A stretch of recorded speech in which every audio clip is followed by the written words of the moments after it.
안녕하세요, 김은우입니다. 안녕하세요, 최희정입니다. 자, 날이 추워지면 혈관이 수축하게 되고 그러다 보면은 각종 혈관 질환 위험에 놓이게 되는데요.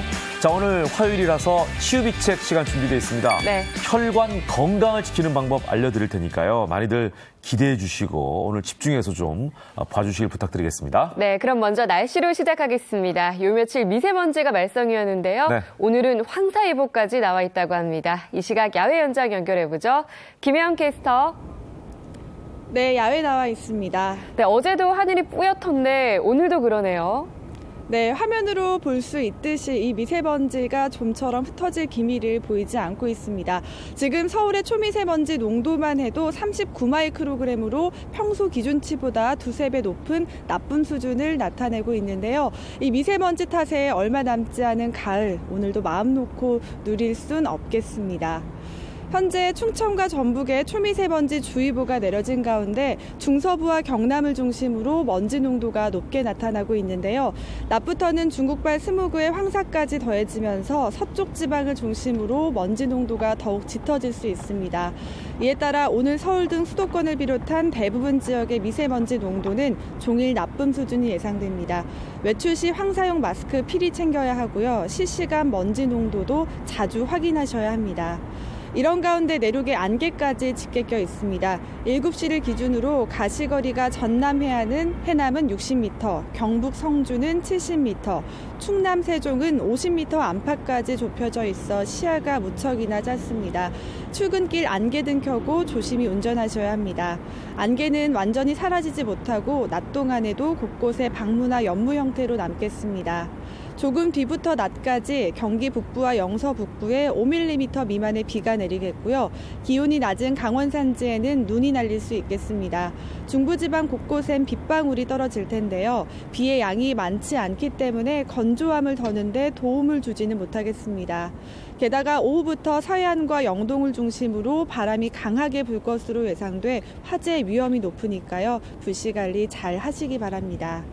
오늘 아침 기온은 어제보다 높고요. 낮에도 서울 13도, 대전 15도, 창원 16도, 부산 18도로 평년 기온을 웃돌아 어제만큼 온화하겠습니다.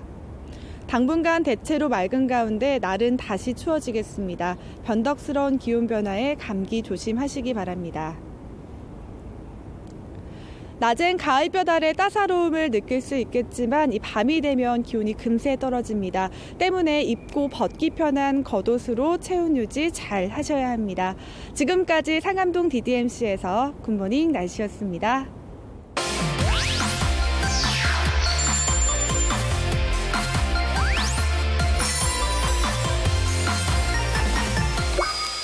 네, 이번에 알짜배기 건강 정보를 전해드리겠습니다. 네. 치유비책 시간입니다. 오늘도 방송이 장미아 씨 함께 하겠습니다. 어서 오십시오. 안녕하세요. 네, 안녕하세요. 네. 자, 이제는 뭐 저녁 때는요, 겨울이라고 해도 손색이 없을 정도로. 그럼요. 네. 저는 이제 아들, 딸 쌍둥이를 위해서 벙어리 장갑을 샀잖아요. 아하. 너무 손발이 손이 너무 시리죠.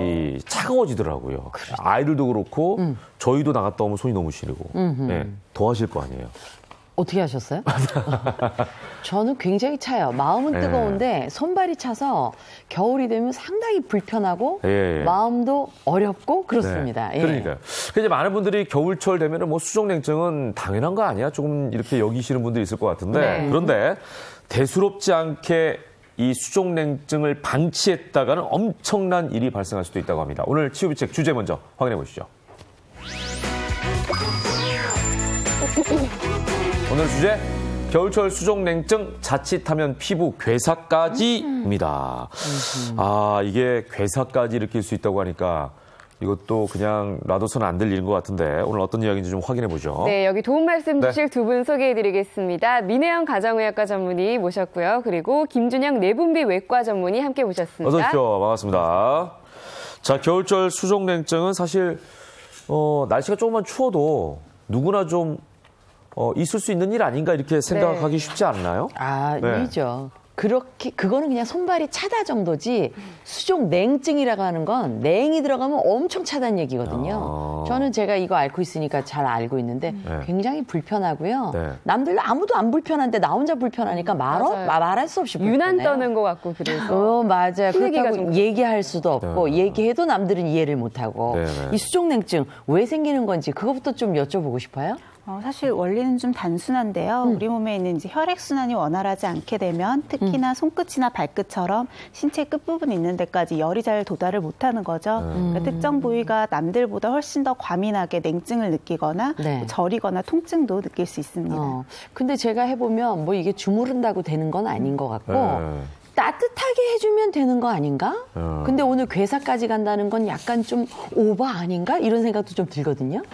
그렇죠. 이게 수족냉증이 그냥 단순히 차가운 걸로 끝나면 괜찮은데 이게 네. 말초 동맥 혈관 질환과 연결이 되면 괴사까지 갈 수 있는 굉장히 위험한 문제를 일으킬 수 있습니다. 말초 동맥 혈관 질환. 혈관 질환. 네. 굉장히 말초적인데요, 이게 지금. 예. 이거는 뭐 어떤 거예요? 네, 말초 동맥이라고 하면은 우리 네. 이제 심장에서 몸 끝까지 세포 구석구석까지 다 보내줘야지 되는데요. 네. 큰 길도 있지만 골목길 같은 것들 있잖아요. 작은 길. 네, 작은 길들이 이제 네. 말초 동맥 혈관들이고요. 그렇군요. 수족냉증하고 증상이 구별하기 어렵기 때문에 네. 단순 수족냉증이라고 생각하고 방치하시는 분들이 굉장히 많이 있습니다. 그래서 이 문제를 피부를 이루는 세포도 영양분이 계속 공급돼야지 유지가 되는데 네. 영양분이 공급이 안 되면 어떻게 될까요? 사람은 영양분 없으면 왜 에디오페 애들 보면 이렇게 빼짝 말랐잖아요. 이것도 마찬가지 아닐까요? 그렇죠. 마르는 것처럼 이렇게 단순한 문제도 있겠지만 네. 그 세포에 산소랑 영양분이 공급이 안 되면 네. 이제 괴사까지 가게 되는 그래서 거죠. 자, 그러면 이제 문제는 이게 단순한 수족 냉증인지, 그러니까 물론 이제 수족 냉증도 어떤 질환이라고 봐야 되겠지만, 그보다 더 심각한 말초 동맥 질환인지, 이걸 이제 알아야 될 것 같은데, 이거를 어떻게 구분할 수가 있죠? 네, 뭐 단순히 찬 걸로 끝나면 괜찮지만 네. 손발이 저리거나 통증이 동반되는 경우에는 이게 문제들이 심각할 수 있거든요. 또 예. 특히나 혈관 질환과 관련돼 있을 수 있기 때문에 네. 병원을 찾아서 진단을 좀 받아보시는 것이 필요할 것 같습니다. 진단 잘 내려주실 거죠? 네. 근데 지금 말씀을 들어보니까 이게 순환이 역시 피 순환이 잘 돼야 되는 게 정답인 것 같다라는 생각이 드는데 맞나요? 그렇죠. 이제 피순환, 그러니까 혈액순환이라고 말을 하잖아요. 우리 몸에 혈액이 돈다라고 하는 건 사실 하나의 서클처럼 쭉 연결이 되어 있게 되는데 혈액순환에서 중심이 되는 건 심장이죠. 네. 심장에서 펌프질을 하게 되면 이제 깨끗한 피가 동맥을 따라서 가게 되고요. 아까 네. 말씀해주신 말초까지는 이제 작은 모세혈관들을 통해서 쭉 세포들의 영양소나 산소들을 공급을 하게 되고 네. 역으로 이제 세포들에서 배출이 된 노폐물을 가지고 정맥을 타고 돌아와서 심장으로 이렇게 쭉 서클 순환을 그리게 되거든요. 네. 근데 이 부분 네. 중에 한 군데라도 막히게 되거나 뭐 문제가 생기게 되면 당연히 몸 전체에 영향을 줄 수가 있는 거죠. 네. 그렇다면 어떤 문제가 생길 수 있을까요? 네, 아까 피부 괴사는 말씀을 드렸고 이 말초 혈관들은 전부 다 작고 가는 혈관들이거든요. 이게 막히면 문제들이 심각해진단 말이에요. 네. 그런 가는 혈관들이 있는 게 뇌가 있죠. 네, 뇌가 막히면 우리가 뭐 뇌졸중, 뭐 거기가 터지면 이제 뇌출혈 이렇게 이제 얘기를 하게 되고요. 그렇군요. 또 심장 혈관이 막히면 우리가 흔히 알고 있는 심근경색 이런 문제들을 일으킬 수가 있습니다. 네, 그렇군요. 결국에는 이제 혈관을 안 막히게 하는 게 가장 중요할 것 같은데 그렇죠. 보통 뭐 우리가 돼지고기 삼겹살이나 튀긴 음식 같은 거 먹으면 혈관이 막힌다고 하잖아요. 기름진 거. 맞아요. 네. 왜 그럴까요? 그러니까 기름진 음식은 이제 지방이 많은 음식이잖아요. 근데 우리 보면 보통 삼겹살집 이런 데 가보면 바닥이 기름이 굉장히 끈적끈적하게 맞아요. 돼요. 그러니까 지방도 일종의 영양소이기 때문에 결국은 혈관을 타고 이동을 하게 되는데 지방이 좀 많은 고지혈증 상태의 혈액은 이제 끈적끈적해지게 되면서 점도가 더 높으니까 막히거나 여러 가지 문제를 일으킬 수가 있는 거죠. 그래서 이렇게 설명드리는 것보다 간단하게 보여드릴 수 있는 방법이 있어서 저희가 네. 좀 시연을 준비해봤거든요. 아, 그래요? 보면서 하면은 이해가 조금 더 쉬우실 언제 것 같아요. 별걸 다 준비하셨어요? 예.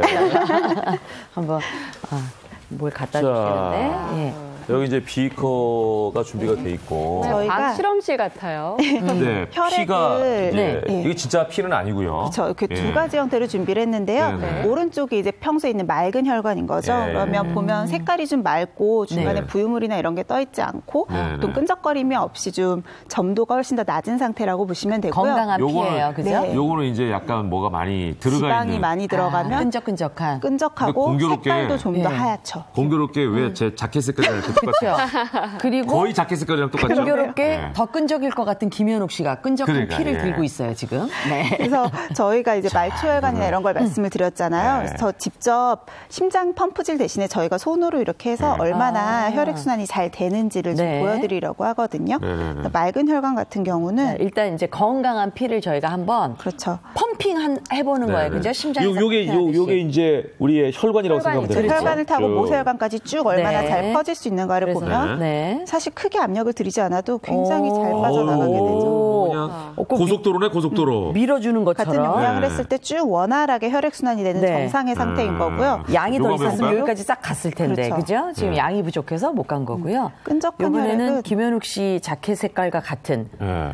김현욱 씨의 피 같은 약간 끈적한 피를. 이거는 언뜻 생각해도 잘 안 갈 것 같은데. 압력도 훨씬 많이 가야지. 이게 지금 엄청 눈에 세게 띄게 들어오는데도 이거 보세요. 움직임이 야 이거 제가 지금 그죠? 부들부들 손이 부들부들 떨면서 떨리는데. 지금 넣고 있는데 정말 보기만 안 가요. 해도 사실 민혜 답답한데요. 원장보다 김현욱 씨가 훨씬 더 힘이 좋을 텐데도. 아니 이걸 그러니까 민혜 원장에게 시키지 않고 저한테 시킨 이유가 있어요. 아, 그러네요, 진짜. 이걸 우리가 민혜 원장이 하면은 전혀 안 움직이겠는데 이거 보세요. 여자들이 했으면은- 야 이게 지금 여기까지 왔는데 이제는 네. 더 이상 안 눌러집니다. 아. 거기다 인체 내에서는 혈관이 더 좁아지게 되잖아요. 주사위가 안 그러면 눌러져 여기서 네. 안 눌러져. 압력은 더 많이 가해지게 되니까 사실은 이거보다도 더 순환이 안 될 수 있는 거죠. 요 정도 들어가다 말았어요. 예. 이야. 그러니까 언뜻 보기에도 네. 우리가 이제 그냥 상상만 가지고 뭔가가 끈적끈적하면 잘 안 가겠지라고 얘기할 수 있겠지만 이걸 눈으로 보니까 확실하네. 한번 눌러보세요. 안 들어가요. 쭉 눌러줘. 이게 지금 요거 이제 여기가 되는데? 좀 유식하게 얘기하면 영어로 하면 스톡. 그렇죠. 왜 이게? 꽉 막혔다는 거죠. 아하. 이게 더 이상 안 눌러져요. 이게. 그러니까. 어디가 딱 이제 끝에 이게 끈적끈적하다 보니까 이게 달라붙은 것 같아요. 그러니까 우리가 관리를 못하면 피가 이렇게 끈적일 수 있다는 거죠. 그렇죠. 그러면 혈관이 이렇게 딱 막혀버리게 되는 이야. 상태까지 올 수가 있는 네. 거죠. 맞아요, 진짜. 아, 김 원장님, 이런 경우 진짜 고지혈증으로 인해서 생기는 혈관에 문제들이 많이 있겠는데요? 네, 많이 있죠. 예. 특히나 다리 쪽에는 더 문제들이 심각할 수가 있습니다. 예. 네. 다리요? 네. 심장에서 내려갔다가 네. 올라올 때 그 네. 힘을 제대로 받지 못하고 네. 항상 막혀 있는 네. 상태가 되면 다리 혈관에 문제들이 심각하게 생길 수가 있겠죠. 네. 정말 올라갈 때 펌프가 있는 것도 아니고 네네. 심각한 문제가 될 것 같아요. 그렇죠. 네. 이게 심장의 힘이 네. 다리 끝까지 가면 이제 올라올 힘이 없어지는 그쵸. 거잖아요. 이제 자체적으로 올라와야지 되는 상황인데 네. 네. 그런 것들을 우리가 이제 다리 종아리 근육들이 이제 도와주게 됩니다. 네. 그래서 종아리 근육이 튼튼해야지 힘을 짜주는 힘이 네. 이게 혈액을 다시 이제 돌려보낼 수가 있고요. 네. 또 하나는 나이가 들면은 근육이 또 없어지고 약해지게 되잖아요. 그쵸. 그래서 하체가 튼튼해야지 장수한다, 건강하게 산다 이런 얘기를 다 들어보셨을 네. 거예요. 네. 그렇게 해서 못 올라가게 될 때 항상 고여 있으면 썩게 되거든요. 네. 그게 정맥에 생기는 혈전이에요. 네. 그런 것들도 생길 수가 있고 네. 또 정맥류 같이 혈관에 문제들이 네. 생길 수가 있습니다. 우리가 그러니까 흔히 듣는 그 하지정맥류 말씀하시는 하지정맥류. 거죠? 여기 이렇게 네. 핏줄 막 보이고 이렇게 볼록볼록 튀어나와 튀어나오는 있는. 네. 주로 서서 일하는 직업이신 분들한테 이 하지정맥류 많이 나타난다고 네, 하더라고요. 맞습니다. 네. 이게 그거구만요. 네. 자, 하지정맥류는 이제 어떤 증상인지 좀 얘기해 주신다면. 하지정맥류도 뭐 네. 겉으로 볼 때 그런 네. 문제들이 생길 수가 있지만 예. 통증이 동반되거나 네. 혈액순환이 원활하지 못하기 때문에 주변 피부에 변화들이 생기게 됩니다. 뭐 간단하게 색깔이 변하게 되지만 네. 심하게 되면 그것도 괴사까지 생길 수가 아유. 있거든요. 네. 그래서 이거 아까 이제 혈전이라는 표현을 쓰였잖아요. 네. 네. 그래도 이제 혈전이 아래쪽으로 가면은 이 다리 쪽에 하지정맥류 이것도 이제 문제겠지만 네. 이 혈전 우리가 이제 흔히 피딱지라고 표현하시는 분들도 네, 계시는데 네. 이게 이제 위로 가면은 더 큰 문제가 네. 생기지 않을까요? 그렇죠. 그게 어딘가 날아가게 돼서 네. 뇌혈관을 막았다. 아우. 그러면 이제 위쪽으로 뇌졸중이 가면. 되는 거죠. 그죠? 심장을 막았다. 네. 그러면 심근경색이 되는 되는 거고 이게 또 폐를 막을 수가 있거든요. 와우. 네, 그럼 우리가 산소 공급해줘야 되는 중요한 폐가 문제가 이제 생기는 폐색전증이 또 생길 수가 있습니다. 그래서 여러 가지 골치 아픈 문제들이 많이 생길 수가 있죠. 네. 이게 만약에 뇌로 간다면 또 더 큰 문제가 되겠네요. 그렇죠. 아까 잠깐 말씀해 주신 것처럼 뇌혈관은 또 굉장히 얇기 때문에 혈전이 막게 되면 뇌경색이 올 수가 있는 거죠. 이 혈전이 하지정맥류에도 이제 혈전 때문에 생기겠지만 이게 이제 다른 것 때문에 혈전 같은 게 생기는 경우도 있죠. 그러니까 혈전이 생기는 원인. 그렇죠. 혈전이 생기는 제일 첫 번째 원인은 혈관에 염증이 생기기 때문에. 염증이에요? 그렇습니다. 네. 혈관에도 염증이 생겨요? 그럼요. 이게 콜레스테롤 같은 것들이 이제 올라가서 혈관이 좁아져 있거나 또 혈액순환 장애가 생기면 거기에서 이제 면역 반응들이 생기거든요. 청소를 해야지 되니까 거식세포라는 것이 그 찌꺼기를 계속 갉아먹게 됩니다. 그러면서 이제 염증들이 계속 발생하게 되는데요. 이렇게 과도하게 생긴 혈관 염증 때문에 혈전이 발생할 수가 있습니다. 아, 그렇군요. 지금 말씀 듣고 보니까 이제 뭐 송년회 벌써 막 잡고 하잖아요. 그럼 이제 아무래도 좀 약간 기름진 음식 먹게 되고 그러는데 음식을 좀 잘 골라서 먹어야 되겠다. 신중하게 생각해서 먹어야 되겠다. 이런 생각이 들거든요. 혹시 음식 말고도 또 이런 걸 유발하는 원인이 있을까요? 그렇죠. 음식은 조심하면 되잖아요. 네. 근데 혈관에 염증을 일으킬 수 있는 것 중에 미세먼지도 있거든요. 미세먼지요? 네. 우리가 잠시 방심하고 있는 그런 미세먼지들도 혈관 염증을 심각하게. 오늘도 보니까 미세먼지 심하다고 아까 초반에 그러니까요. 날씨에서 얘기했거든요. 네. 미세먼지는 쉽게 우리 몸 안으로 이제 들어올 수가 있고 특히나 초미세먼지들은 피부를 뚫고도 바로 들어올 수가 있잖아요. 네. 외부 물질들이기 때문에 우리 몸에서 면역 반응들이 좀 심각하게 일어날 수가 있고요. 그런 염증들이 계속 많이 생기면 혈관의 염증까지 이제 이어지게 되는 거죠. 이야, 무섭군요, 미세먼지. 자, 이제 특히 제가 이제 염증, 그다음에 혈전 뭐 이런 얘기 하고 있습니다만 사실은 이제 날이 추워지면 심혈관계 질환들이 많이 생기잖아요. 특히 이제 어르신들 같은 경우에는 갑자기 새벽에 이렇게 나가셨다가 가슴 부여잡고 이런 분들도 많이 생기고. 그러니까 그래서 추운 날에는 심근경색 때문에 돌연사했다는 얘기들을 또 우리가 많이 듣게 되죠. 요즘같이 이제 추운 겨울에는 특히 새벽이나 아니면 이른 아침에 실제로 심근경색 같은 이제 심내혈관 질환의 발생률이 증가를 하게 되거든요. 원인은 좀 여러 가지가 복합적으로 있을 수 있는데요. 일단 갑자기 찬 공기에 노출이 되게 되면 우리 몸에서 교감신경이 항진을 하게 되거든요. 그러면 말초혈관들이 수축을 하게 되니까 혈압이 올라가게 되고 혈장량이 많아지고 또 반대로 심박수는 또 같이 뛰게 되면서 심장에 부담이 좀 많아지게 되는 거죠. 그리고 또 하나는 우리 혈액 안에서도 이렇게 찬 공기에 갑자기 노출이 되면서 혈소판이 증가를 하게 돼요. 그러면 아까 얘기한 지방이 아니더라도 안에 있는 혈소판이 증가하면서 이제 점성이 또 증가를 하게 되고 혈액이 끈적끈적해지게 되거든요. 이런 이유들이 이제 복합이 되게 되면 뇌혈관이 막혔을 때는 뇌경색이 발생을 하는 거고 심장혈관이 막히면 심근경색. 그리고 사실 그 그러니까 혈액량 자체가 많아지면서 심장에 부담이 많아진다 그랬잖아요. 이때 혈압이 올라가면서 뇌출혈도 발생을 할 수가 있습니다. 문제는 이런 것들이 이제 평소에 증상 없이 건강하신 분들은 사실 뭐 이분들에게도 문제가 될 수는 있지만 크게 위협이 되지는 않을 텐데 기저질환이 있거나 이제 연세가 있으신 분들이 좀 걱정인 거죠.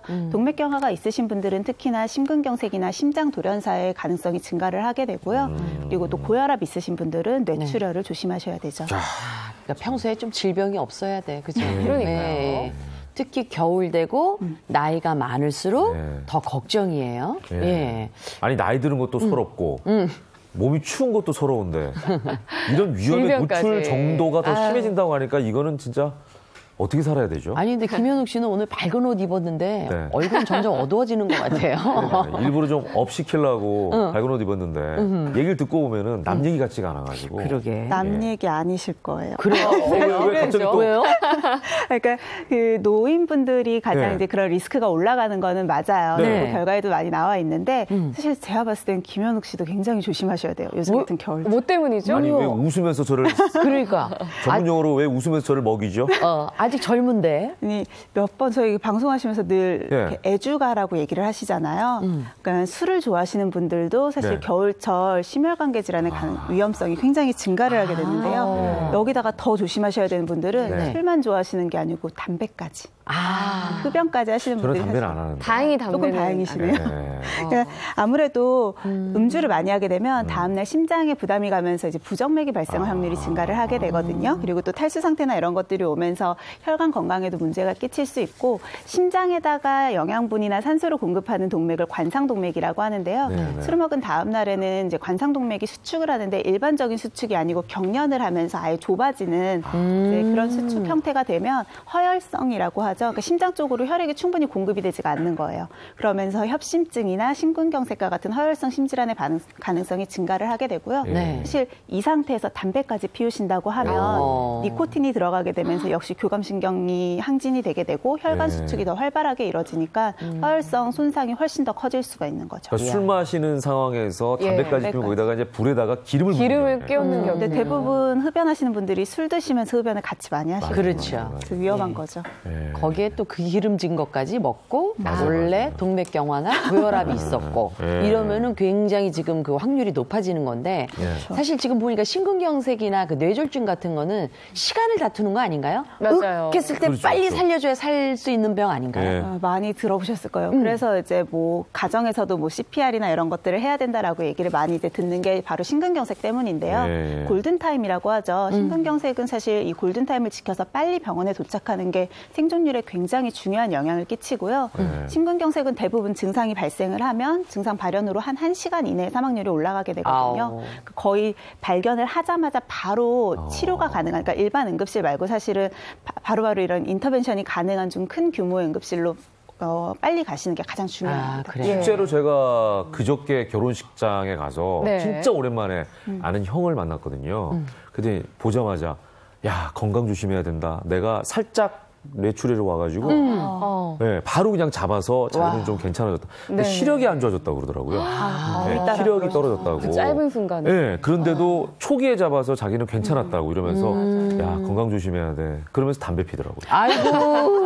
참으면 안 되게 되시네. 큰일 나시는 건지. 아직도 정신을 못 차렸구만. 네, 그랬거든요. 그러니까 예. 이게 초기에 잡으니까 괜찮은데 지금 얘기하신 대로 그 골든타임을 넘기게 되면 아, 이게 진짜 위험하구나. 상상만 해도 끔찍하네요. 아니, 나는 남 얘기인 줄 알았는데 그렇게 그 옆에 있었던 예, 되게 친한 분인데 건강하셨다고. 그런 일을 겪었다고 하니까 아, 이거 조심해야겠다는 생각이 들더라고요. 예, 그리고 또 아까 심근경색 외에도 뇌졸중 얘기하셨잖아요. 네. 뇌졸중 같은 경우는 언제 치료를 해야 될까요?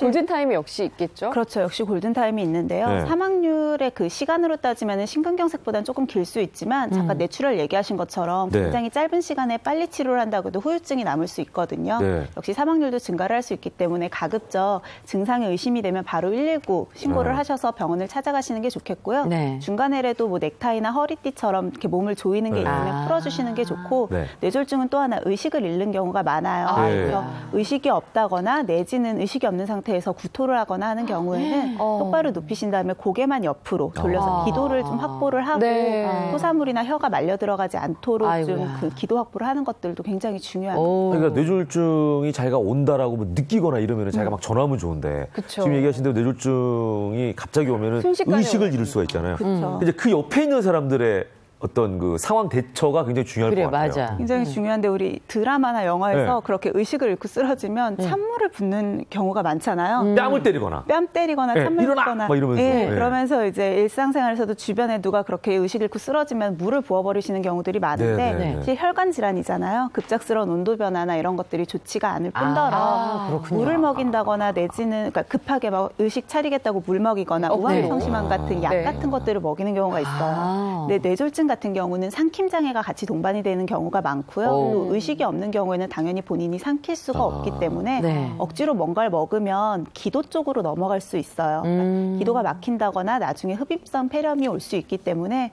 가급적 그런 행동은 자제하시는 게 좋겠고 그냥 똑바로 눕히신 다음에 119 구조를 기다리시는 게 좋죠. 그러니까 이 드라마도 잘 써야 돼.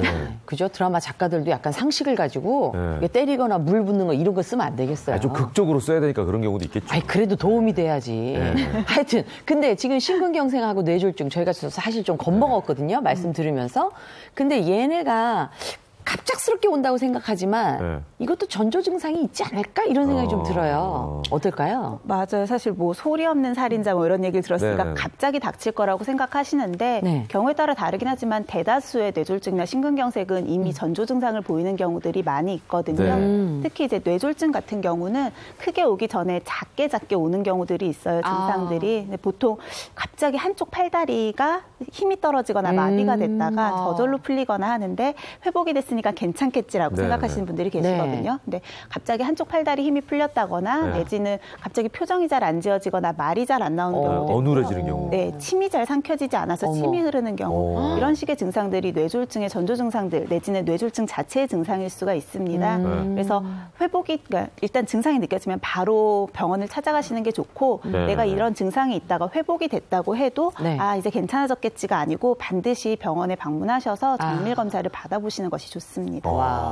네, 뇌졸중 같은 경우는 이제 한쪽 팔다리가 저린 전조 증상이 온다고 하셨고, 근데 심근경색 같은 경우는 또 그런 전조 증상이 있을까요? 보통 우리가 영화 같은 데서 보면은 한순간에 이렇게 가슴 부여잡고 쓰러지는 그런 장면 많이 봤잖아요. 이런 맞아요, 경우죠. 진짜. 저는 가만히 있다 이렇게. 맞아요. 깜짝 갑자기 놀랐어요. 이런 경우. 네. 가장 이제 특징적인 게 바로 흉통이기는 한데요. 네. 조금 주의를 하셔야 되는 게 심장이 왼쪽에 있으니까 왼쪽 통증이 있을 때만 심장 쪽에 문제일 거다라고 생각하시는 분들이 많으세요. 네. 근데 왼쪽 가슴뿐만이 아니고 명치나 중앙 가슴 쪽에 있는 경우도 있고요. 또 통증이 팔 쪽으로 뻗치거나 등으로 방사통이 오는 경우도 있어요. 네, 네, 그리고 네. 통증의 양상이 주로는 쥐어 짜거나 내지는 이렇게 심장을 꽉 누르는 듯한 이렇게 네. 누르는 것 같은 특징적인 형태의 흉통이 발생을 하게 되거든요. 이런 경우에는 반드시 병원을 방문하시는 게 좋겠고 특히나 이런 흉통이 한 보통 5분이나 뭐 4분 이렇게 짧은 시간에 없어지게 되면 협심증을 의심할 수 있는데 그 이상으로 길게 특히 20분 이상 길게 유지가 될 와우. 경우에는 굉장히 위험할 수 있어요. 심근경색일 수 있기 때문에 즉시 가까운 병원이라도 찾아가셔서 이제 응급 조치를 받으시는 게 좋겠고 네. 또 하나가 갑자기 증상이 발생할 때 그냥 명치 끝이 답답하면서 네. 숨이 잘 안 쉬어진다거나 이렇게 급체 증상이랑 네. 비슷한 경우들이 있어요. 네. 이때도 그냥 급체인 줄 알고 이렇게 그냥 방치해 두셨다가 큰 일 당하셔서 오시는 분들도 많으시거든요. 네. 그래서 급체 증상이랑 조금 혼동을 할 수가 있으니까 보통 평소에 자기가 좀 위험 인자가 있다라고 네. 하면 네. 명치 끝이 답답하거나 통증이 있을 때도 병원을 방문하시는 게 좋습니다. 자님 얘기를 듣다 보니까 네. 이건 나는 우리 집에 한 라인을 설치해야 되나.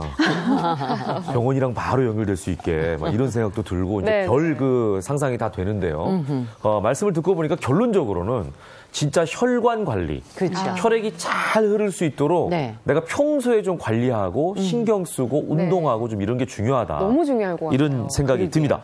근데 우리가 혈관 관리하는 게 중요하다고는 하지만 이게 또 마음 먹은 대로 쉽게 되는 건 아니잖아요. 그렇죠. 요즘에 그러다 보니까 날씨가 네. 갑자기 추워지면 우리 홈쇼핑 같은 거 이렇게 집에서 이렇게 재핑하면서 좀 틀어보면 네. 이럴 때 그렇게 오메가3를 많이 팔아요. 딱 맞춰서. 뭐 혈관 이렇게 잘 흐르라고 막 이런 거 많이 파는 걸 볼 수가 있는데 뭐 이런 거 먹는 거 외에 혈액 순환을 좀 더 원활하게 해줄 수 있는 방법 같은 게 없을까? 이제 이런 생각이 그게 드는 너무 거죠. 궁금해요. 예. 그렇죠. 혈관 속에 염증이 일어나는 게 네. 찌꺼기가 너무 많아서 그렇거든요. 예. 아하. 그런 노폐물들을 잘 버려줄 수 있다면 염증들이 많이 줄어들 텐데 네. 네. 우리 몸에 노폐물 처리를 해주는 혈관, 그러니까 림프관이 있거든요. 네. 거기로 쓰레기들 대부분 보내는데 그 림프관에 혈액 순환을 좋게 해주면 네. 또 건강해질 수가 있습니다. 아, 그렇게만 얘기하지 마시고 그럼 네. 어떻게 이 림프관을 순환을 시킬 수 있는지 그걸 알려주셔야죠. 제가 한번 보여드릴까요? 네. 그래요? 네, 네. 아, 자, 그럼 저희가 한번 이동해 보죠. 네. 예, 뭐 할 수 있는 방법이 있다고 하니까 여기서 그냥 할까요?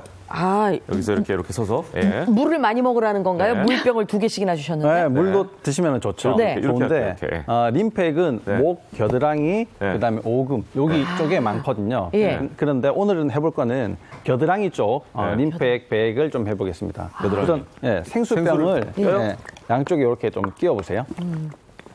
자, 꼈어요. 네, 예. 여기만 끼워도 되게 아프다고 하시는 분들이 많거든요. 지금 그렇지는 않으시죠? 뭐, 그렇지는 않으시죠? 아파도 참아야겠네. 예, 와, 뭐 오늘은 아주 뭔가 편하진 있는 거구나. 않지만 아무래도 옷 위다 보니까 조금 덜할 것 깊숙하게 같긴 끼워야 해요. 돼요. 네, 그래도 깊숙이 안 들어가네 이거. 네, 옷 네. 때문에 지금 그죠? 그래요. 네. 자, 일단 꼈다고. 네, 이렇게 약간 끼시고요. 이상하죠 자세가. 네, 약간 좀 이상하긴 해요. 이쪽 왜 이렇게 낮게 내려오지?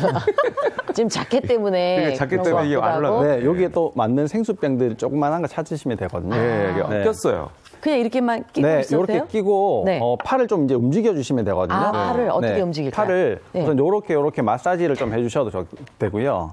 이게 그냥 일단은 팔을 약간 생수병이 안 흔들면서. 떨어지도록 유지하는 게 그렇죠. 유지를 하는 그죠? 게 이제- 유지를 하는 것만으로도 사실은 여기 네. 자극이 되네요. 네, 네. 이렇게 요렇게 하시고 네. 또 팔을 위로 올렸다가 네. 내렸다가 이렇게. 네. 올렸다가 내렸다가 어쨌든 포인트는 생수병을 떨어뜨리지 않는 거죠. 그렇죠. 아. 네. 그렇게 하시면 되고요. 네. 조금 더 강하게 한다면 네. 옆으로 이렇게 벌렸다가 네. 네, 팔을 이렇게. 90도 접고요. 네. 네. 옆으로 안으로 안으로 밖으로 이렇게 네. 네, 계속 운동을 해주시면 어쨌거나 겨드랑이 쪽에 자극이 갈 수 있도록 네. 생수병을 끼고 뭔가를 계속 해라. 네. 네. 이런 얘기 같아요. 이게 마치 로봇 같지 않습니까? 약간 이렇게. 저기 패기 직전에. 예. 아, 근데 이거 이렇게. 끼고 있는 것만으로도 저는 굉장히 좀 자극이 되는데요. 네, 자극이 됩니다. 네. 이렇게 하고 네. 있는 것만으로도. 네. 그리고 실제로 림프액 배액이 잘 되면 네. 여성분들 되게 고민 많이 하시잖아요. 팔뚝살도 많이 좋아지거든요. 아. 네, 그러니까 여러 가지로 도움이 많이 됩니다. 그러니까 그게 이제 많이 먹어서 그런 것도 있지만 순환이 안 돼서 팔이 두꺼워지는 그럼요. 이유도 있었군요. 네, 네. 아까 림프관이 겨드랑이도 있고 그다음에 목, 겨드랑이, 종아리, 여기 오금. 네, 오금. 네. 네. 그럼 오금도 이렇게 하면 되겠네. 이렇게? 그러니까 오금도 네. 역시 내 끼워가지고 생각에. 그죠? 네. 요렇게 하시면 됩니다. 그죠? 예, 요렇게 살짝. 생수병만. 네. 이렇게 있으면. 요렇게만 하셔도 네. 좋죠. 이런 거는 사무실에서도 간단하게 그렇죠. 그죠? 이렇게 하고 있으면 되겠네. 이렇게. 네. 네. 그, 야. 김 부장 뭐 하나? 자세는 되게 초라해 보이지만, 김 부장 지금 뭐 하고 예, 있나? 자세는 뭐 초라해 보이지만, 예, 저 지금 오금 운동하고 있어요. 같이 해보지. 뭐 이러면서. 그러니까 어차피 뭐 생수는 많이들 드시니까, 예. 예, 여기 뭐 생수를 활용해서 하시면, 그러게요. 뭐 별다른 어떤 그 네네. 건 기구를 아니지만. 찾지 않아도, 그렇죠. 그죠? 네. 새로운 걸 뭔가 가져와서 해야 되는 부담감에서 좀 벗어날 수가 있겠네요. 그렇습니다. 네. 네. 아유, 좋네요. 네, 이렇게 예. 또 겨드랑이 쪽 네. 마사지를 해봤고 어디를 좀 더 하면 좋을까요? 특히나 이제 우리가 제일 신경 쓰는 게 네. 얼굴이잖아요. 얼굴. 네, 옷을 입으면 사실 몸은 잘 안 보이지만 네. 얼굴이 항상 신경이 쓰이는데 얼굴에도 노폐물이 많이 끼거든요. 아, 그래요? 네. 그래서 깨끗하게 해주면 훨씬 색깔도 좋아지고 안색도 좋아지고 네. 주름도 줄어들고 와. 좋은 방법들이 있죠. 그럼 빨리 가르쳐 주셔야죠. 네네. 예. 아까 목에 림프액 배액이 많이 된다고 했잖아요. 네. 그래서 목 쪽으로 일단은 마사지를 해주는 게 가장 중요합니다. 목 쪽으로. 네, 따로 얼굴- 도구가 필요한 건 아닌가요? 그렇죠. 손으로 하셔도 되고요. 네. 부드러운 솔 같은 걸로 하셔도 됩니다. 솔? 네, 솔. 네. 그래서 바깥쪽으로 일단은 해준다. 그게 제일 첫 번째고요. 바깥쪽으로 밀어준다. 그렇죠. 네. 안에서 바깥쪽으으로 예. 그다음에 위에서 아래쪽으로. 위에서 아래. 위에서 네. 아래로. 네, 그렇게 이제 두 가지 제일 큰 원칙을 네, 네. 가지고 하시면 되고요. 네. 광대뼈 쪽부터 시작을 해서 네. 바깥쪽으로 밀어주시면 되거든요. 아, 네. 너무 세게 미는 건 아니고 기분 네, 좋을 정도로만 살살, 미는 거죠. 살살, 네. 아. 비누칠 같은 것들을 하시면서 이렇게 하시면 더 좋겠죠. 세안할 때. 네. 예. 그리고 볼 같은 데는 이렇게 네. 문질러서 둥글둥글 문질러서 네, 귀 문- 뒤쪽으로 가는 거죠, 그렇죠. 선생님. 네. 요렇게 해주시면 되고요. 네. 턱 쪽은 이렇게 해서 목 쪽으로 이렇게 해주시면 됩니다. 이제 아래쪽은 요렇게 하시면 되고요. 네. 이마 쪽은 이마 쪽도 마찬가지로 바깥쪽으로 하죠. 예. 네. 그 다음에 바깥쪽으로 귀 쪽으로 이렇게 쓸어내리시면 됩니다. 네. 이렇게 헤어라인 따라서 네, 이렇게 헤어라인 따라서. 이거 보통 여자들 마사지 하는 거랑 지금 같은데요. 네, 예, 똑같죠. 동글동글 밀어서 내려주고 위에서 아래로 내려주고 또 예. 이렇게 해서 목 쪽으로 가고. 네. 아, 이게 그리고 포인트군요. 제일 중요한 포인트가 네. 네. 네. 여기 관자놀이 쪽에 네. 여기를 마사지를 잘 해주시는 것이 굉장히 중요하거든요. 여기 우리가 항상 씹어 먹고 네. 말을 하고 하기 때문에 요 근육이 굉장히 많이 뭉치게 돼요, 평상시에. 그러면 뭉쳐있는 곳에 혈액순환이 잘 안 되게 네. 되거든요. 그래서 여기를 잘 풀어주시고 마사지를 해주시고 하는 것이 림프액 배액을 시키는데 아주 중요합니다. 그렇군요. 알겠습니다. 그러니까 이제 혈액순환을 좀 도울 수 있는 방법. 네. 뭐 아까도 얘기했습니다만 뭐 여러 가지 뭐 보조제, 그러니까 건강기능식품을 먹는 것도 있겠지만 네. 일단 이렇게 림프 쪽을 좀 예, 마사지하고 마사지를 하고. 그쪽이 좀 순환이 좀 잘 될 수 네, 있도록 네. 도와주는 게 혈액 순환에도 도움이 된다. 이제 우리가 이렇게 이해하면 좋을 것 같습니다. 네. 당연한 얘기지만 여기에다가 운동까지 하면은 더없이 좋겠죠. 적절한 운동은 늘 도움이 되는데요. 네. 사실 겨울철 운동은 식이나 이런 것들을 좀 조심해야 돼요. 그렇죠. 너무 새벽에 하면 또 아까 위험하다 그랬죠. 겨울철은 아침이나 새벽에 운동을 하게 되면 혈관이 수축하면서 심내혈관 질환 가능성이 증가를 하니까 그리고 또 아까 미세먼지 얘기하셨잖아요. 요즘같이 미세먼지 많을 때는 특히 겨울철, 그러니까 새벽에 많이 공기가 정체되면서 미세먼지 농도도 높아지거든요. 맞아. 이럴 때는 좀 피해서 오히려 겨울철에는 한낮에 운동하시거나 실내 운동을 하시는 것이 더 좋습니다. 그래요. 너무 이거 무리해서 뭐 나는 바깥쪽에 나가서 뭐 운동해야지라고 해가지고 그냥 무조건 일어나자마자 바깥쪽으로 나가는 건 좀 위험하다. 그러니까 차라리 안쪽에서 피를 좀 데워준 다음에 나가는 것도 좀 좋은 일이겠다 이런 생각이 듭니다. 마지막으로 우리 김 원장님 한 말씀 보태주시죠. 네, 이게 혈액순환을 잘 시키는 것이 우리 몸의 건강 또 장수의 가장 큰 비결이다라고 말씀드리고 싶습니다. 그러니까 생각 같아서는 이게 이제 피가 쫙 있으니까 뭔가 펌프 같은 걸 넣어가지고 한번 좀 쫙 돌려주고 이러면 좋겠는데 얼마나 할 수만 있다면 그런 방법이 없으니까 평소에 이런 그 여러 가지 생활 습관을 통해서 좀 혈액 순환 관리를 하시면 어떨까? 이런 말씀으로 오늘 정리를 해보도록 하겠습니다. 자, 나와주신 두 분 고맙습니다. 네, 감사합니다.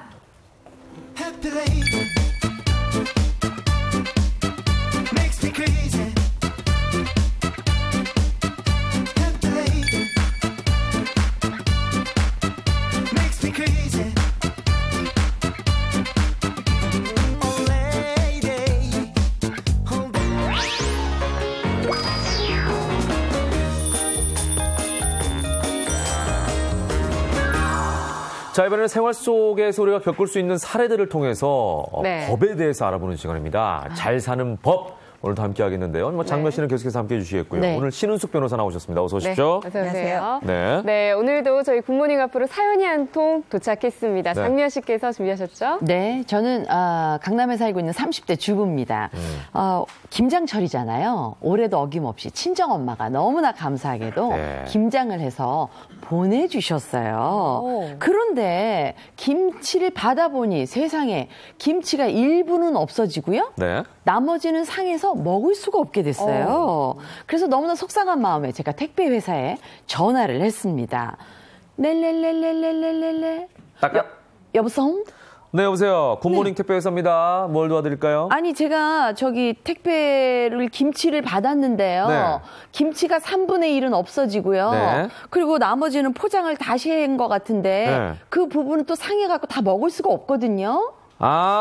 거기가 그 상암동에 사시는 분이신 거죠? 강남이라고 아까 그랬잖아요. 좀 잘 들으세요. 딴 분인가? 강남 사시는 분 맞습니까? 네, 맞아요. 김치 받으신 분? 그래요, 네. 배달하는데 포장이 약했는지 터졌더라고요. 그래서 다시 포장할 수 없는 부분은 저희가 버리고요. 괜찮은 부분만 다시 포장해서 저희가 보내드린 거예요. 아니, 근데 믿을 수가 없는 게 지금 제가 몇 년째 엄마한테 이렇게 받아서 먹는데 올해만 그렇게 포장이 약했다는 게 믿어지지가 않아서 혹시 이렇게 배달하실 때 막 하신 거 아니에요? 어쨌든 간에 제가 한 포기도 지금 먹을 수가 없으니까 이거 보상해 주시면 좋겠거든요. 에이, 그쪽에서 포장을 잘못해가지고 저희도 얼마나 고생했는데요. 저희가 사실은 손해배상 청구를 해야 될 판인데 저희도 그냥 그러지 않고 있지 않습니까? 그 제가 배송 못하고 버린 김치는 그렇게 원하시면 그 정도는 저희가 보상을 해드릴게요. 3포기인가 제가 그때 버리고 다시 포장을 했던 것 같은데 그럼 되시겠죠? 뭘 되셔요? 되시기는 안 되시거든요. 아무튼 이렇게 해서 본인들이 배달 안 된 부분만 보상을 좀 해주겠다 이렇게 하는데 이거 다 받고 싶거든요. 무슨 방법이 없을까요? 이런 사연을 보내주셨어요.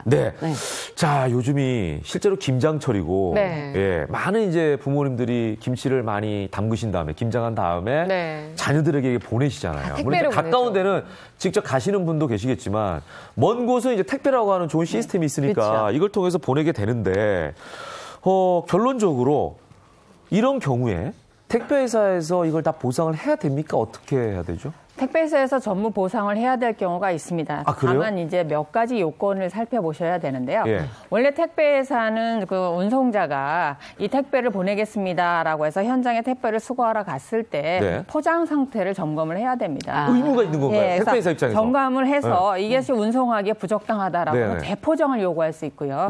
만약에 그 본인들이 재포장을 하거나 재포장을 요구해야 되는데 그렇지 않고 본인이 운송에 적당하다고 생각해서 네, 덥석 수탁을 해서 가져갔어요. 운송을 했다라고 하면 그 과정에서 고객이 뭐 특별히 포장을 특별히 약하게 한 거를 알리지 않았다든가 네. 이러지 않는 경우는 파손된 부분에 대해서 이제 네. 택배회사가 배상을 해야 될 의무가 있습니다. 다만 이제 택배회사에서 항변하는 것처럼 전체 김치가 아니고 세 포기만 버린 것이고 네. 세 포기만 물어지겠다 한다 하더라도 네. 그걸 빼고 재포장하는 과정에서 사실 위생상의 문제가 생길 수 있고 김치가 폭삭이어서 먹을 수가 없다라고 네네. 하면 네네. 전부 배상을 해야 되는 경우도 있습니다.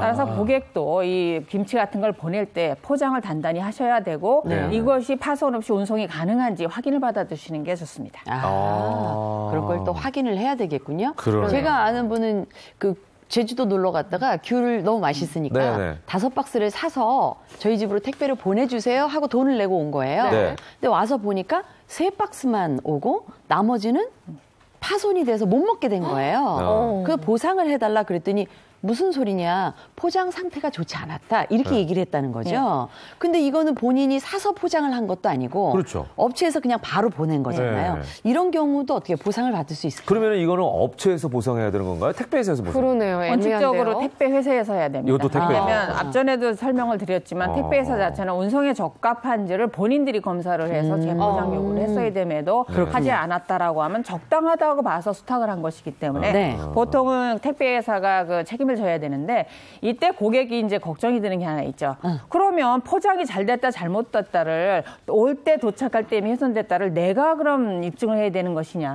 주의를 너희가 조심하지 않아서 그걸 파손됐다. 며칠 네. 됐다를 입증해야 되는 것이냐라는 네네. 부분이 있는데 네. 공정거래위원회에서 정한 표준 약관에 보면 그게 아니고 택배 운송회사가 본인들이 실수하지 않았다라는 걸 입증해야 된다는 겁니다. 그래서 입증하지 않으면 이제 전손해를 보상을 해야 되는데 다만 여기서 이제 주의하실 게 있습니다. 네. 네. 고객께서는 귤이 도착했을 때 네. 5박스가 아니고 3박스가 빠졌고 네. 그다음에 온 곳도 구멍이 나서 귤이 일부 빠졌다라는 걸 사실 입증을 해야 돼요.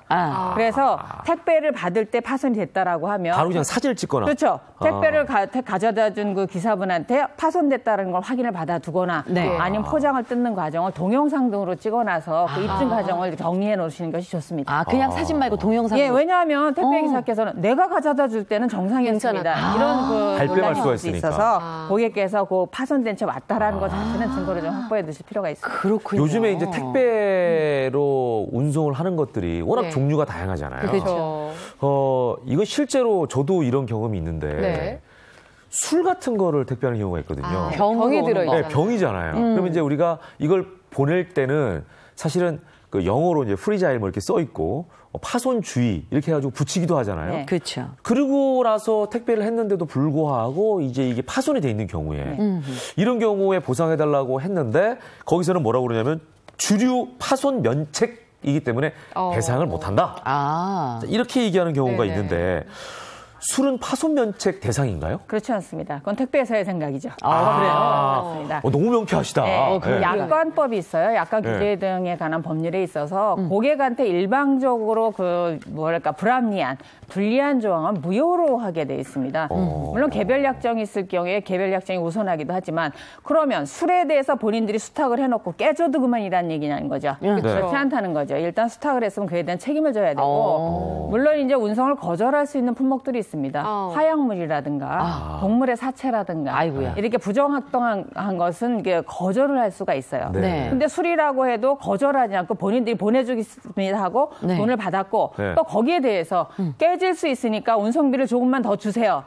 해서 이제 더 운송비를 올려서 계약했다 그러면 안전하게 운송을 해야 하는 것이지 술이라서 너 깨져도 상관없습니다. 이런 계약을 했다 하더라도 그것은 무효가 될 가능성이 상당히 높습니다. 그에 대한 보상 청구하셔야 됩니다. 네. 그리고 이제 이런 경우는 있어요. 네. 이제 본인들이 이제 택배회사 입장이에요. 네. 이런 걸 좀 깨지기 쉬우니까 술 같은 경우 병이잖아요. 그러면은 면책 확인서를 이제 써주면서 막 그런 경우 있잖아요. 네. 혹시나 가다가 네. 이게 잘못되면은 저희는 책임이 없습니다. 그래도 저 택배 하시겠어요? 그럼 여기 사인해 주세요. 그래서 이걸 보내야 되니까 시간 안에 사인을 했단 말이에요. 그러면서 실제로 깨졌어요. 말씀드렸지만 표준약관법에 의해서 정해져 있고 그다음에 이 사인을 했다 하더라도 보상받을 수 있는 약관법이 있기 때문에 고객한테 일방적으로 불리한 조항은 무효입니다. 그러면 택배회사 같은 경우 부적당하면 운송을 거절하면 되는 것이지 깨져도 상관없다는 식으로 운송비만 받고 계약하는 건 적합하지 않지요. 그래서 그러니까 자기들이 돈을 받고 계약하는 순간 돈을 받고 계약을 하는 순간 그것이 고객한테 안전하게 도착할 때까지 책임을 져야 하는 것은 택배회사입니다. 그러네요. 같이 사시는 분이 참 좋으시겠어요. 굉장히 시원하셔가지고 굉장히 피곤하게 생각합니다. 피곤하게 생각하죠. 뭐든지 논리적으로 다 얘기하기 시작하면 그래도 명쾌한 게 좋지 않을까요? 남편 입장에서 그냥 넘어가. 그래도 아니 왜 넘어가? 이거 정확하게 짚고 넘어가야지. 이럴 수 있죠. 주위 사람들이 그 남편이 말라 죽지 않았냐. 그러면은 사실 제가 어제도 좀 황당했던 게 문을 열어보니까 택배가 와 있는 거예요. 저한테 뭐 놓고 간다 얘기도 없었고 또 간혹 가다 보면은 문자로만 지금 앞에 그냥 놓고 간다 이런 식으로 요즘 많이들 좀 바쁘시니까 그렇긴 한데 만약에 그러다가 이게 물건이 없어졌으면 그 책임은 누구한테 있는 거예요? 택배사의 책임이 있습니다. 왜냐하면 택배 운송회사, 택배회사의 책임은 그 물건을 보내는 사람한테 받아서 운송을 해서 그다음에 누구한테 전달해 주세요 하는 수탁자한테 도착할 때까지 책임이 있는데 이 도착이라는 의미는 세 가지로 보시면 됩니다. 그 도착받는 사람의 실제 그 사람한테 인도를 했거나 그 사람이 지정한 장소에 두고 갔거나 그 사람이 지정한 사람, 특히 우리가 경비원 아저씨들한테 많이 부탁하잖아요. 그렇죠. 여기다 주어야만 도착을 한 것이고 일방적으로 문 앞에 둡니다라고 문자만 두고 간 것은 도착한 게 아닙니다. 그래서 그 사이에 분실한 거는 택배회사가 책임을 져야 돼서 만약에 문자로 이제 두고 갔다라는 문자를 받고 나면 즉시 내가 두고 가란 말씀 안 드렸는데요. 저한테 전달해 주셨어야죠라고 이의를 제기하시는 게 좋고 택배회사는 만약에 그 집에 갔는데 받는 사람이 없다라고 하면 본인들이 보관해야 될 의무가 법에 있습니다. 따라서 전달이 정확히 되지 않았다라고 하면 이건 택배회사가 책임을 져야 됩니다. 우리가 택배 올 때 가액 쓰는 경우 있잖아요. 예를 들어서 이거 노트북을 보내는데 이거 100만 원짜리다 뭐 이렇게 가액을 쓰잖아요. 근데 이제 가액을 쓰지 않았어요. 기재를 안 하고 이게 이제 분실이 됐을 경우에 손해배상 한도인 50만 원만 배상해주겠다라고 하던데 이런 경우에는 50만 원만 받는 건가요? 50만 원이란 기준은 공정거래위원회 표준약관에 있습니다. 사실 운송 가액이 정해져 있지 않은 경우 50만 원을 최고 한도로 해서 배상한다라고 되어 있는데 우리가 사실 50만 원 이상짜리 고가 물건에 대해서 그거를 가액을 쓰면 운송비가 올라갑니다. 그러니까 이제 고객분들이 그걸 쓰지 않고 그냥 일반 택배 비용으로 보내는 경우가 있는데 이때 분실이 됐을 때 50만 원 최고 한도 얘기니까 100만 원짜리 노트북에 대해서도 50만 원까지만 배상을 받을 수밖에 없는데 단서 조항이 있습니다. 주의하셔야 될 건 이게 분실된 것이 택배 회사의 고의나 중과실 고의나 중과실에 의해서 분실됐다라고 하면 전액을 배상하게 됩니다. 택배회사에서? 그래서 택배회사가 제대로 전달하지 않아서 분실이 됐다라고 하면 운송의 가액에 정한 금액 외에 전손해를 배상받을 수 있습니다. 그리고 마지막으로 이제 택배가 예상보다 늦게 도착해서 이 지연에 따른 손해배상 청구 이것도 가능할까요? 예를 들면 음식이 상하는 경우 있잖아요. 늦게 와가지고. 늦게 와서 상하는 경우가 있는데 사실 일반적으로 수탁할 때 이게 음식물이고 상할 수 있습니다라는 부분을 고지를 했고 예상대로라면 하루나 이틀 뒤에 도착할 만큼 이제 아이스팩이나 넣어서 처리가 됐는데 일주일 뒤에 도착해서 상했다라고 하면 택배회사에서 책임을 져야 하죠. 다만 고객도 택배회사에 책임을 물으려고 하면 이게 음식물이고 며칠 내에 도착을 해야 됩니다라는 조건을 부과해서 계약을 하셔야 됩니다. 만약에 택배회사가 몰랐다라고 하면 음식물인지 모를 수 있어서 그 부분에 대해서 손해배상 받기는 상당히 어려운 부분이 있습니다. 자, 오늘 그 신문회가 얘기하다 보니까 사실은 그 택배와 관련해서는 택배 회사가 져야 할 책임 부분이 좀 많이 있네요. 소비자 입장에서 좀 다행이다 이런 생각이 듭니다. 자, 오늘 말씀 잘 들었습니다. 두 분 고맙습니다. 감사합니다. 자, 창업을 준비하시는 분들에게 필요한 거는 아이디어 그리고 자본일 겁니다. 아이디어만으로도 소상공인 시장진흥공단에서 일부 지원금을 받아서 사업에 뛰어든 두 청년이 있다고 하는군요. 그중에서도 운영 방식이 남들과는 조금 다른 청년 대표의 창업 노하우 함께 보시죠. 하루에도 수십 개씩 생겨나는 새로운 가게들. 하지만 지역 상권에서 오랜 기간 살아남은 가게는 그리 많지 않습니다. 여기 나만의 운영 방식으로 취업 정글에 뛰어든 2명의 청년 대표가 있습니다. 이들의 창업 비결을 함께 살펴볼까요? 거리에서 어렵지 않게 볼 수 있는 가게들이 있죠. 한 집 건너 하나랄 정도로 인기인 커피 전문점입니다. 근처에 재밌는 카페가 있다고 하는데 아세요? 아, 재밌나? 좀 특이한 카페가 있긴 해요. 저 뒤쪽으로 가면 좀 특이한 카페가 있거든요. 일단 따라가 봤는데요. 외관만 봐선 뭐가 특이하다는 건지 모르겠네요. 일단 음료를 주문하고 가져다 주는 걸 보아하니 여느 가게와 크게 다를 바 없어 보이는데요. 돌아서려던 그 찰나 뜻밖의 것이 눈에 들어옵니다. 아니, 이건 바둑판 아닌가요? 직접 가져오신 거예요? 아니, 이거 무거워서 가져오진 못하고요. 네, 음료 한 잔 시키면은 시간은 상관없이 바둑 둘 수 있어요. 이 가게의 특별함은 바로 이 바둑인데요. 점점 잊혀져가는 바둑 산업이 아쉬워서 커피 전문점과 바둑을 결합, 새 사업을 시작하게 됐답니다. 어릴 때, 초등학교 때 잠깐 했어가지고 카페가 있어서 다시 하게 됐어요. 두 사람이 마주보고 앉아있는데 대화 한마디 필요 없이 이 사람이 어떤 감정을 느끼고 있는지 이런 게 조금 돌 놓는 위치에 따라서 그게 느껴지거든요. 확실히 바둑이 수담이라고 하는 이유를 알 것 같아요. 2016년 세기의 바둑 대결 기억나시나요? 이세돌 구단과 인공지능 알파고의 경기에 열광하는 사람들을 보곤 바둑에 대한 열기를 확인. 창업에 뛰어들게 됐다는데요. 바둑은 할 곳이 없다라고 여기시는 분들이 있었어요. 근데 저희가 이제 일상적인 좀 요즘 사람들이 쉽게 접할 수 있는 공간인 카페 형태에서 바둑은 뭐 즐기실 수도 있고 접하실 수 있게 만들면 어떨까라는 생각에서 바둑과 카페를 접목해서 사업을 시작해 보았습니다. 꿈이 달랐던 두 청년을 끈끈하게 묶어준 건 바둑이었습니다. 결국 이 둘은 지난 6월 손을 맞잡게 됐다는데요. 요즘 카페가 너무 포화되어 있잖아요. 그래서 그거 자체에 대해서도 걱정하시는 분들이 많았는데 바둑이라고 하니까 더 걱정을 많이 하시는 거예요. 우려와 달리 두 사람의 예감이 적중. 이제는 동네 명물이 됐습니다. 이제 줄 데가 없는 것 같은데 저희가 오늘 배울 게 이제 승패 가리기잖아요. 재밌는 건 운영 방식인데요. 음료 대신 교육 쿠폰을 도입. 다른 곳에서 배우기가 어려워가지고 바둑이 돈도 많이 들고 학원이나 이런 데는 그래서 여기는 초보자들부터 배울 수 있게 차근차근 알려주셔서 되게 좋은 것 같아요. 요즘 집중하기 힘들잖아요, 사람들이. 근데 이렇게 바둑을 두면서 집중력이 좀 생기는 게 있어서 좋은 것 같아요. 여기 수료증 좀 주시겠어요? 네, 알겠습니다. 잠시만 기다려주세요. 18급 만들기 프로젝트 서정길. 이렇게 10번의 교육을 들으면 자체 제작한 18급수 수료증을 제공한답니다.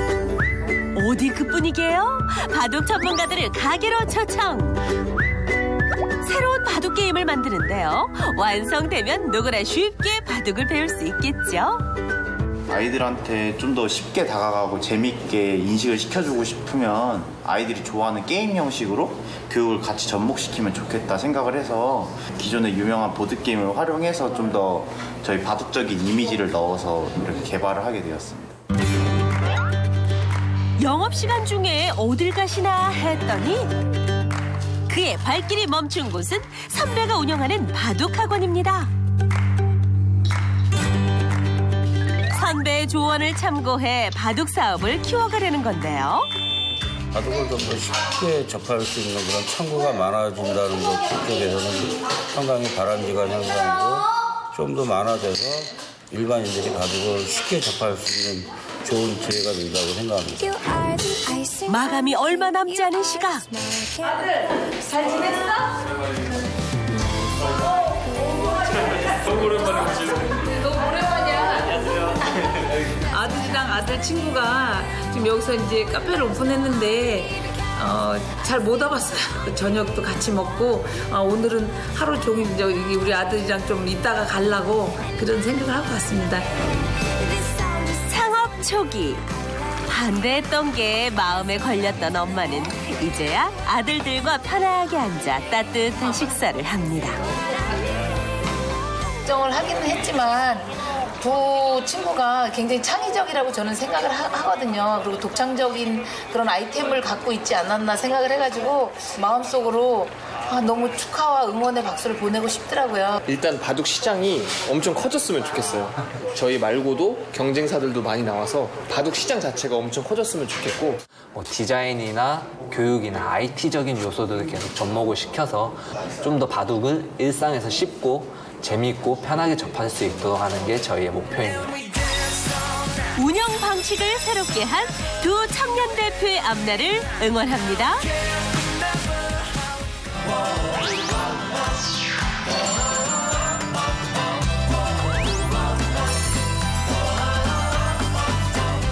생활 속 다양한 궁금증을 해결해드리겠습니다. 무엇이든 Q&A 시간입니다. 네. 정철진 칼럼니스트 나오셨습니다. 어서 오십시오. 네, 안녕하십니까. 네. 자, 저희가 금리가 11개월째 동결이라는 얘기를 한 적이 있는데 네. 한국은행이 1년 만에 기준금리를 인상하겠다라는 그런 분위기가 포착이 되고 있죠? 그렇습니다. 네. 오는 11월 30일 이제 이번 주 금요일 날요. 한국은행 금융통화위원회가 열리는데 그 어느 때보다 이 기준금리 인상 가능성이 높아지는 그런 타이밍입니다. 이 중앙은행인 한국은행은 막바로 올린다든가 막바로 내리지 않거든요. 실은 시장과 소통을 하면서 어느 정도 사인을 주게 되는데 지금까지의 한국은행의 행보는 이달에는 올리겠구나라는 것들을 많이 느끼게 합니다. 특히 이제 최근에 지난달 회의록이 공개가 됐는데 이제 금융통화위원들이 막 회의를 할 거 아닙니까? 네네. 그때 금리를 올려야 된다는 주장도 꽤 많이 나왔던 게 확인이 됐거든요. 네. 게다가 이주열 한국은행 총재도 이렇게 저렇게 우회적으로 이제는 올릴 가능성이 높다라고 해서 현재 연 1.5%입니다. 우리의 기준금리가 0.25%포인트 올리는 연 1.75%가 아마도 이 11월 말에 전격 단행되지 않을까 이렇게 조심스러운 가능성을 점쳐봅니다. 네, 그런데요. 이번에도 일각에서는 이번에도 금리 인상을 못할 거다 이런 전망이 또 있더라고요. 그렇습니다. 부담 때문이겠죠. 예, 그렇습니다. 경기 부담이 역시 가장 큰데 금리를 오르면 뭐 당장의 중소기업, 자영업자분들 힘들 수가 있고 또 하나 더 큰 문제가 있죠. 지금 가계부채가 1,500조 원 시대. 당장의 금리가 올라가면 대출 금리가 올라가고 가게들이 안 그래도 이 이자 부담이 허덕이는데 네. 더 큰 짐을 지게 되니까 신일각에서는 안 된다. 좀 더 기다려야 된다라는 주장도 있는 게 사실입니다. 네. 그럼에도 불구하고 금리를 올려야 된다라는 의견에는 어떤 이유가 있겠죠? 네, 뭐 크게 두 가지 정도로 볼 수가 있는데 이게 저금리 시대가 오래오래 지속이 되니까 이제 가게도 그렇고 뭐 사업하시는 분들도 물론 어려워서 그렇긴 하지만 이자가 싸지 않습니까? 그래서 빚을 더 지게 된다는 거예요. 이게 이제 가계부채 역설이기도 한데 저금리 때문에 오히려 빚을 지게 된다. 그래서 이때쯤에는 금리 현실화를 해야 된다는 뭐 이유, 조정이 하나가 있고 두 번째 더 큰 이유가 있는데 바로 미국과의 금리 역전 때문입니다. 현재 미국의 기준금리는 연 2.2에서 2.25%고요. 우리는 1.5니까 지금도 꽤 벌어져 있는데 그러네요. 우리는 이번에 인상을 안 하고 미국이 인상을 한다. 그럼 미국은 연 2.5, 우리는 연 1.5, 무려 1%포인트가 더 미국이 높죠. 그럼 돈들은 어떻게 하겠습니까? 더 이자를 많이 주는 미국으로 가니까 이걸 붙잡기 위해서라도 지금 빨리 올려야 한다라는 아마 이 두 가지 이유 때문에 아마도 한국은행이 금리 인상을 택하지 않을까 이렇게 점쳐봅니다. 네, 그렇다면 이번에 실제로 금리가 오르게 된다면 이후에 또 추가로 더 오를 가능성도 있나요? 그럴 가능성은 실은 높진 않아요. 일단 이번에 올리는 게 우리가 경기가 좋아서 경제가 좋아서 올리는 것이 아니라 앞서 말한 것처럼 이제 미국 간의 금리 역전 때문에 올리는 이게 이유가 크거든요. 그러니까 한 번 정도 올린 다음에 미국의 이 기준금리, 금리 정책 추이를 보고 그 다음에 이제 향방을 가를 그렇게 분석해 볼 수 있겠습니다. 네. 자, 다음 얘기로 넘어가 보죠. 이번에는 국민 간식 치느님, 바로 치킨에 대한 얘기인데요. 닭고기 가격이 인상이 되면서 치킨 가격도 인상될 수 있는 조짐이 보인다면서요. 그렇습니다. 이미 치킨 프랜차이즈 업계 2위의 업체가 가격을 인상을 해서 이렇게 저렇게 배달료 뭐 포함해서 이제 치킨 한 마리 2만 원 시대가 도래를 했는데 최근에 또 한 가지 인상 요인이 나왔어요. 참 미스테리한 뭐 그런 부분이기도 한데 육개 가격이 일주일, 2주일 새에 대폭등을 했습니다. 보통 이제 치킨에 많이 쓰는 게 9호, 10호, 또 이거보다 좀 더 큰 이제 7호, 8호를 많이 쓰는데요. 최근 일주일 사이에 갑자기 7호, 8호, 9호, 10호 가격이 급등, 폭등 양상을 보이고 있거든요. 그래서 7호, 8호의 시세를 보면은요, 지금 그래프 나오시죠? 거의 3,600원까지. 물론 최근 한 며칠간에 다시 가격이 떨어지고는 있지만 거의 일주일 만에 28%나 올랐고요. 9호, 10호 조금 작은 거 같은 경우에도 최대 3,300원까지 이게 순간 올라서 한 일주일 반, 열흘 만에 30%가 급등을 한 거예요. 네네. 이렇게 육개 가격이 오르니까 당연히 그러면 이제 치킨 가격도 오를 수밖에 없는데 네. 왜 이렇게 갑자기 오르지? 실은 뭐 질병이 돈 것도 아니고요. 아닌데. 근데 조심스러운 분석 하나는 이제 수능이 끝났잖아요. 그래서 혹시 수능 파티를 하면서 막 치킨 수요가, 한 마리 먹을 거예요. 두 마리 먹고 뭐 이렇던 수요 폭증 때문이 아닌가라는 네, 조심스럽게 하는데 한 1, 2주일 정도 육개 가격 동향은 더 살펴봐야 될 것 같습니다. 네. 뭐 닭고기 가격이 오르면은 뭐 좀 오르는 건 이해가 되는데 이 외에도 다른 이유가 있을 수 있을까요? 네, 이제 치킨 프랜차이즈, 이 가맹점 사장님들 얘기를 들어보면은요, 치킨 한 마리 팔면 정말 손해지는 순수 마진 1,000원, 1,500원 정도에 불과하다라는데 한 마리에 하나하나 살펴보면 그 이유도 있습니다. 뭐 산지에서 닭 1,500원에 산다라고 해서 바로 치킨집에 1,500원 오는 게 아니라요. 이거를 독일 업체에서 가공을 합니다. 그리고선 프랜차이즈 본사에 넘어오는 게 한 5,000원 정도 되고요.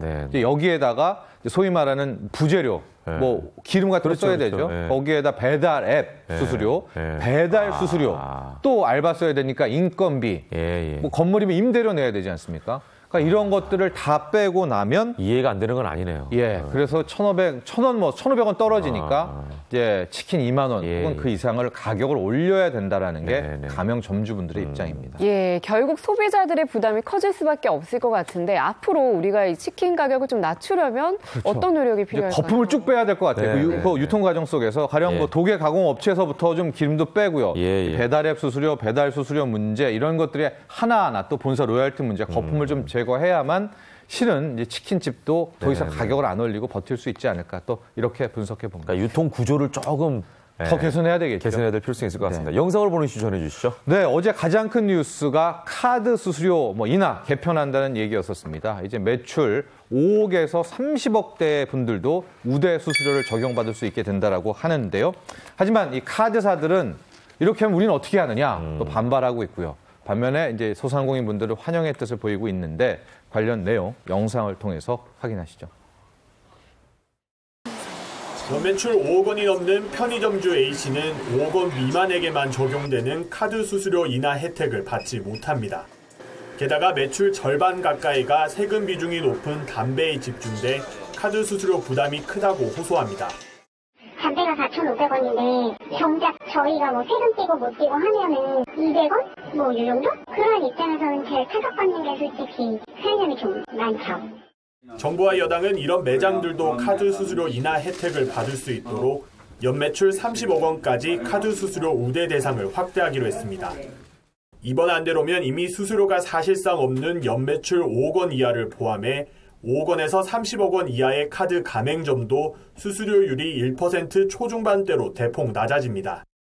적게는 147만 원에서 많게는 505만 원까지 수수료 부담을 덜게 되는 겁니다. 또 매출 30억 원 초과 500억 원 이하 가맹점도 마케팅 비용을 매출에 따라 차등 부담하는 방식으로 바꿔 수수료를 낮추기로 했습니다. 초대형을 제외한 가맹점 99%가 혜택을 보게 되는 겁니다. 카드사의 마케팅 활동의 대상과 혜택이 대형 가맹점에 집중되는 경향이 있는 만큼 그에 상응하는 비용을 부담하도록 개선하였습니다. 이번 수수료 인하 방안은 내년 1월 말부터 시행됩니다. 채널A 김남준입니다. 생방송 김현욱의 굿모닝 11월 27일 화요일 순서는 여기서 마칩니다. 네, 저희는 내일 아침도 8시에 찾아뵙겠습니다. 네, 행복한 하루 만드십시오. 고맙습니다. 감사합니다.